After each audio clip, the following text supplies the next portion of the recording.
Welcome back to Lawn Crack, and in today's video I will be aerating and overseeding. So if you are thinking about aerating and overseeding, or thinking about hiring a company to aerate and overseed for you, this video is for you. I have my favorite grass seed. This is turf type tall fescue with the RTF from Barenbrug. I also have some starter fertilizer here, 16-28-12, 30% slow release nitrogen from Advanced Turf. If you're looking for herbicides and stuff like that, check out my link in the description for the best place to get that. I can save you a lot of money with this link. And of course, we have an aerator. This is a Billy Goat. It's a model I've never used before, but they are all pretty straightforward. This one actually has a tank with water right here, which I may need to use because I wanted to do this a couple days ago when there's a little more moisture in the ground. It's still pretty wet. I tested it by sticking a screwdriver in. I do believe I'm gonna get halfway decent plugs. It is towards the middle of May when I'm doing this. I wish I could have got this done sooner, but I've just been slammed. So it is what it is. I know I'm gonna have to water. I'm planning on redoing this in the fall to get my lawn to the point where I want it to be. But step one is get some grass growing to crowd out the weeds that are in my lawn. I inherited a bunch of weeds in the lawn, and I've already got rid of a lot of them using Tenacity. 2 applications of Tenacity has made a world of difference on my lawn. That's my favorite weed control product for a number of reasons.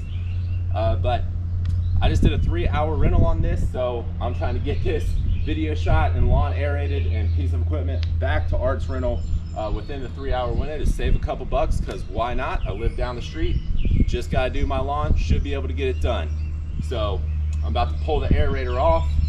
Go ahead, aerate the lawn. I'm actually going to run the aerator back before I spread the seed and the fertilizer. Then after that, all there's going to be to do is water. Watering is very, very important.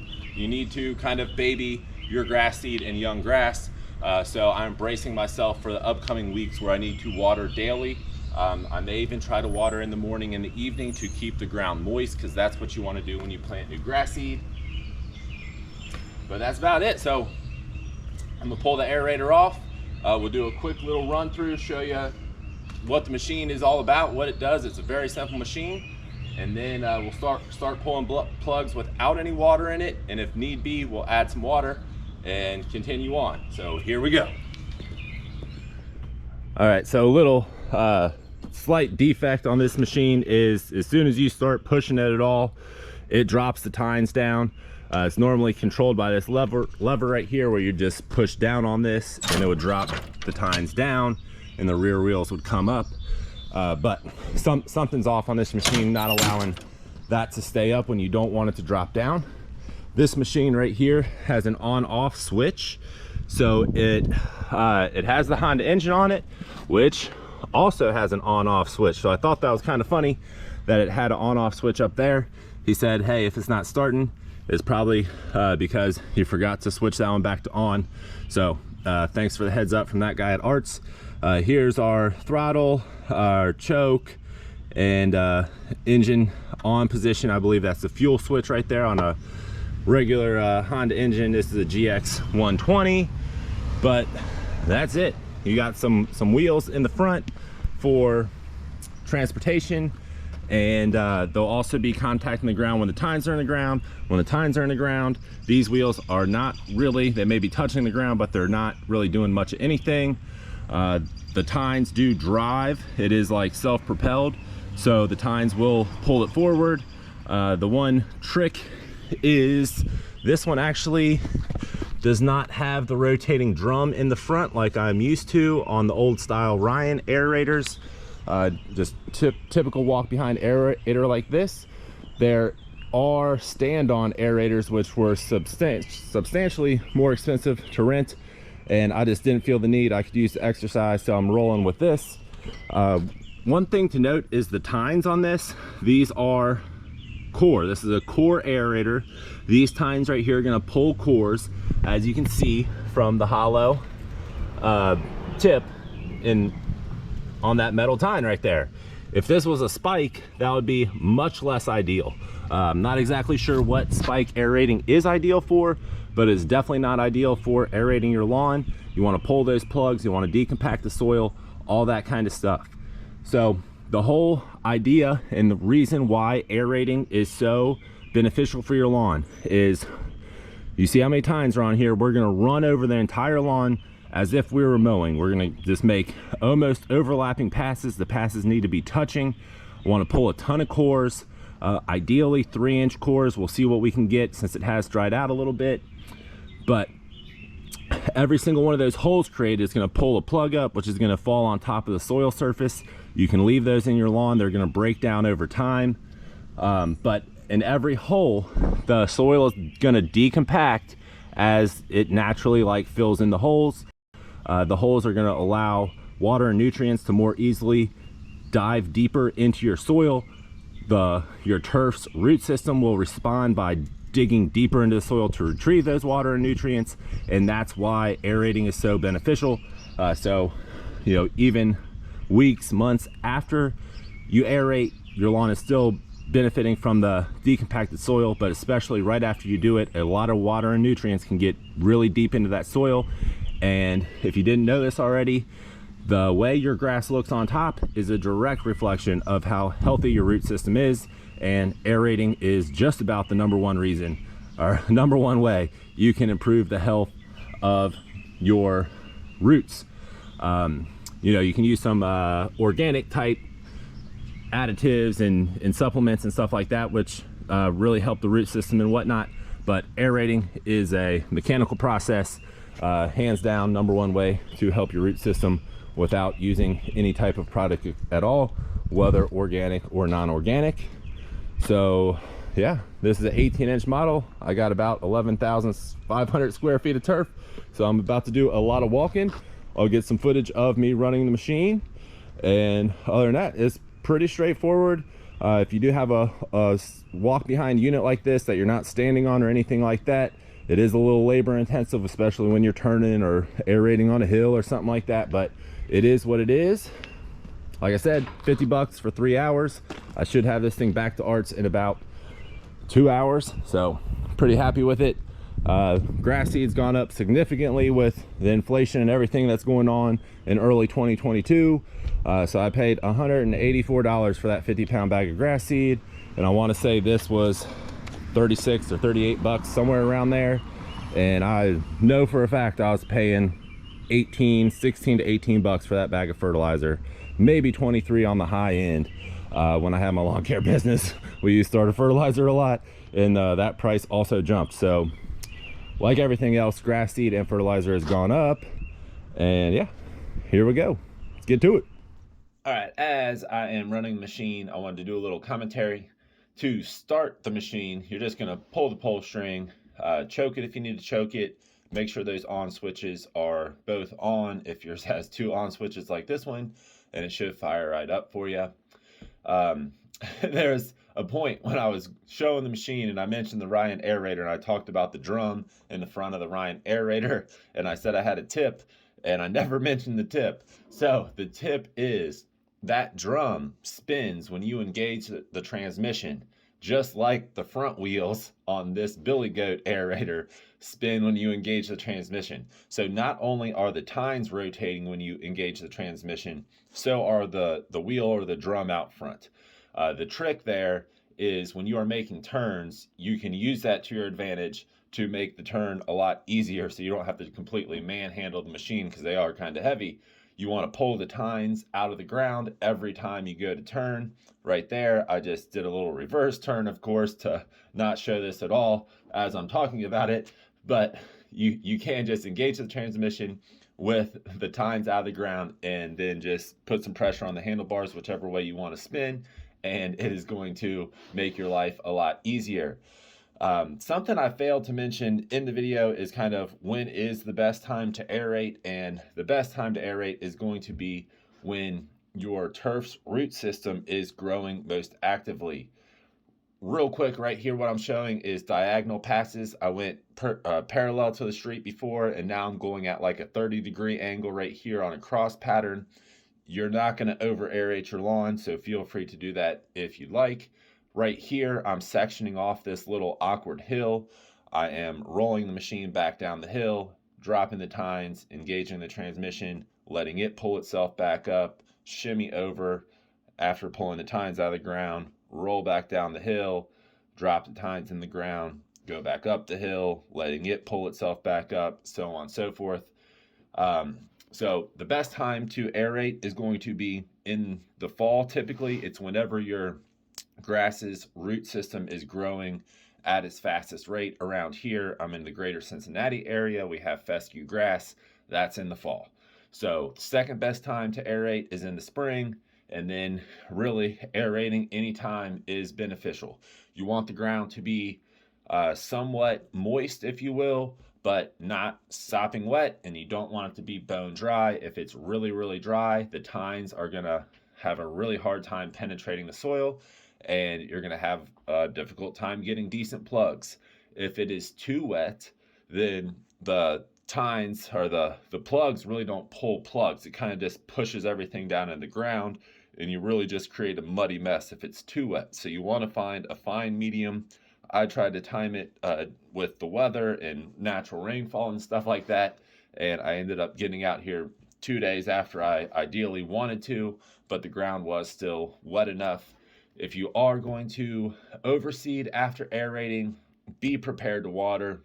You seriously got to water a new grass seed a lot, and then once it becomes young baby grass, you need to continue to water it.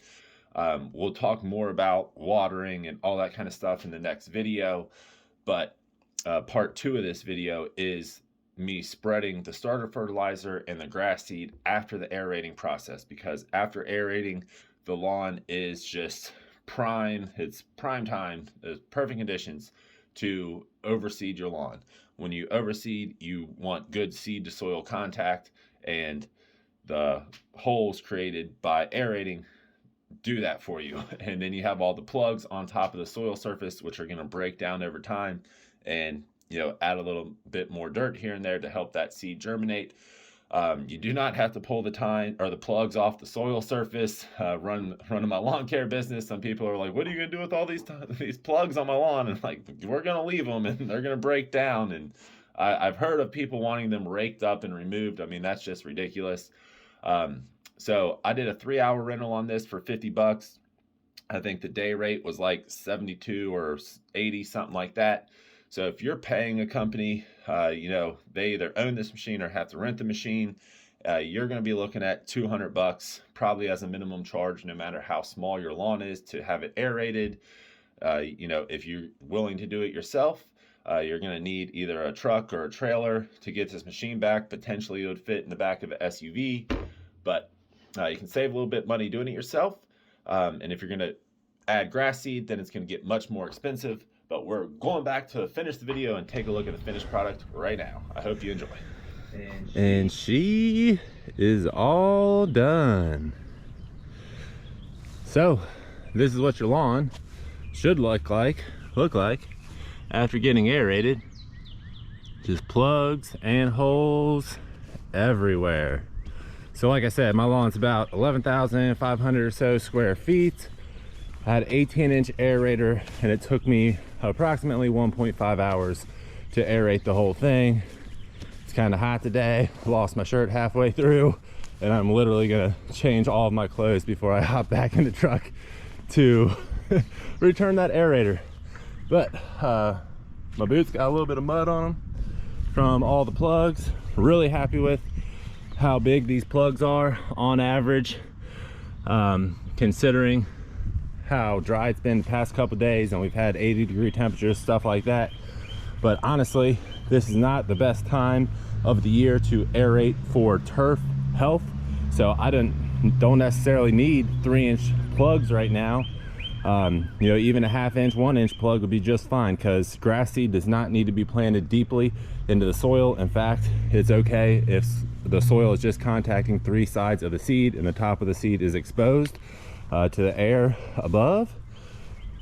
But yeah, so this is perfectly prepped for me to now spread my starter fertilizer and spread my grass seed, and all I gotta do at that point is keep it watered. Hopefully the summer doesn't get real hot and real dry real fast, to give this young new grass seed a chance to establish itself before the summer heat sets in. But like I said, I already knew I was planning on doing this again in the fall. Actually super happy with how my lawn's looking. After 2 treatments of Tenacity, I've not put any fertilizer on it at all, including last fall. I didn't do any weed treatment last fall, didn't aerate last fall. So whipping this thing into shape pretty quick, at least the outside of the house. And the neighbors definitely think I'm going to town, but I'm kind of the young guy in the neighborhood, so I don't know if that's fair. They think I'm getting a lot done. I kind of feel like I'm dragging my feet, but they're all retired and stuff like that. But yeah, man, right here, try to hit this little area. As you can see, we got lots of bare spots in here, so I try to hit this one kind of twice. If you notice in the front, I kind of did a little what do you want to call zigzag pattern, crosshatch pattern, just to show you it. If you aerate the lawn twice, that is not gonna do any harm. In fact, it'll be even more beneficial. Just if you are gonna aerate twice, instead of going the same way the whole time, cross it up and consider doing like a 45 or a 30-degree cross instead of a perpendicular cross. You know, obviously when you're dealing with hills and stuff like that, the slope will determine you know, what patterns you can take, or will it be easy to take, or in the case of the aerator, will it shut off or will it not shut off. But overall, really happy with this machine. Only small qualm I had with it was this feature just always falling down. It just didn't seem to stay up like it should, and had a bit of an issue. Holy crap. And it actually kind of messed my trailer mesh up here a little bit.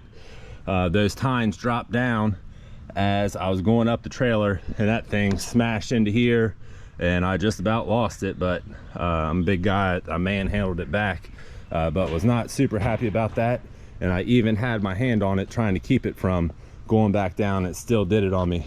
So that's not great, especially since it kind of did damage the trailer a tad bit, but still fully functional. Stuff like that at the end of the day, not a terribly big deal, but kind of stupid. I will definitely mention that to them so they can hopefully square that away for the next person, so they don't have to deal with something like that.